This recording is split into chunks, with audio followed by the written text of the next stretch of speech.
Internet पे ना कई डरावनी कहानियां हैं, पर कुछ कहानियां ऐसी होती हैं जो खिलौनों की इस प्यारी सी दुनिया को डर और खौफ से जोड़ देती हैं। आज हम ऐसी ही एक कहानी के बारे में बात करने वाले हैं, लाबूबू डॉल की कहानी। जरा सोचिए, क्या सच में एक मासूम प्यारा सा दिखने वाला खिलौना शैतान हो सकता है? क्या उसके अंदर कोई बुरी ताकत छिपी हो सकती है? चलिए इस कहानी में उतरते हैं और पता लगाते हैं। तो हमारी कहानी की हीरोइन है मीलिन। वो शंघाई में रहती थी और खिलौनों की एक दुकान में काम करती थी और उसे ना गुड़ियों से बहुत ज्यादा प्यार था। फिर एक दिन उसकी दुकान पर लिमिटेड एडिशन लाबूबू डॉल्स का एक कलेक्शन आया। वो इतना पॉपुलर था कि सारी डॉल्स हाथों हाथ बिक गईं। लेकिन मीलन ने एक खास सुनहरे रंग की डॉल पहले से ही अपने लिए बचाकर रख ली थी। वो बाकी सबसे अलग थी, सबसे सुंदर, और ये डॉल थी भी बहुत प्यारी। उसकी चमकीली नीली आंखें, सुनहरा खूबसूरत फर, लंबे लंबे कान और वो बड़े बड़े दांतों वाली क्यूट सी स्माइल। मीलन को तो उससे पहली नजर में ही प्यार हो गया था। उसे लगा जैसे उसे दुनिया की सबसे खास चीज मिल गई है। मीलन उस डॉल को बड़े प्यार से घर ले आई, पर उसकी यह खुशी ज्यादा देर तक टिक नहीं पाई। घर आते ही कुछ बहुत अजीब होना शुरू हो गया था और गड़बड़ का पहला इशारा मिला मीलन के प्यारे से डॉग बाओ से। बाओ, जो उसकी हर डॉल को देखकर खुशी से अपनी पूंछ हिलाता था, इस नई लाबूबू डॉल को देखते ही गुस्से से भौंकने और गुर्राने लगा। ये बहुत ही अजीब था। अगली सुबह से तो जैसे सब कुछ उल्टा पुल्टा होने लगा। बाओ उसे घर से निकलने ही नहीं दे रहा था, जैसे वो उसे किसी आने वाले खतरे से बचाने की कोशिश कर रहा हो। मिलन को इतना गुस्सा आया, इतना गुस्सा कि उसने बाओ को बाथरूम में बंद कर दिया। और काम पर भी जो मिलन हमेशा सबसे प्यार से बात करती थी, वो एक कस्टमर पर बुरी तरह चिल्ला पड़ी और नतीजा उसकी नौकरी चली गई। उस रात जब मिलन सो रही थी, उसे अचानक एक अजीब सी हंसी की आवाज आई। उसने घबराकर आंखें खोली तो देखा कि कमरे के एक कोने में एक परछाई खड़ी है और उसे घूर रही है। वो डर के मारे उठी और लाइट जलाई, पर वहां कोई नहीं था सिवाय उस लाबूबू डॉल के, जो अब शेल्फ पर नहीं बल्कि नीचे जमीन पर पड़ी थी। मिलिन ने सोने की बहुत कोशिश की, लेकिन फिर उसे एक बहुत ही खौफनाक सपना आया। उसने सपने में एक अजीब सा लाल रंग का दानव देखा। उसके बड़े बड़े नुकीले दांत थे और भयानक लंबे नाखून।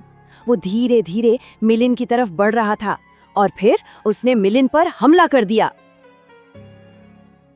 सपना तो टूट गया, पर असली खौफ वो तो अब शुरू होने वाला था।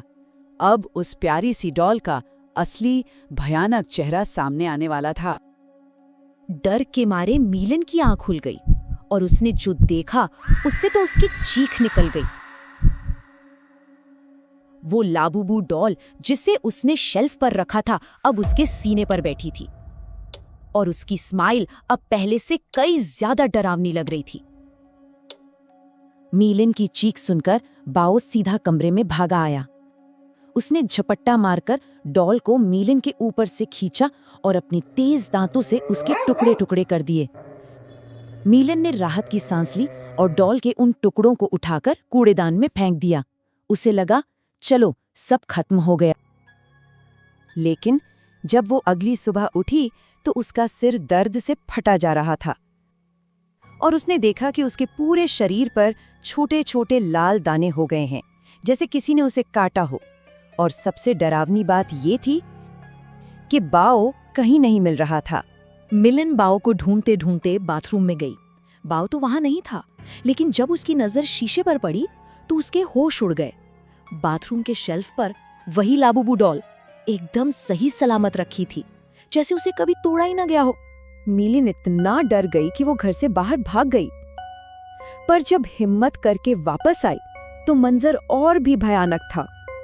वो डॉल अब किचन के काउंटर पर थी और उसके हाथ और उसके वो बड़े बड़े दांत खून से लाल थे।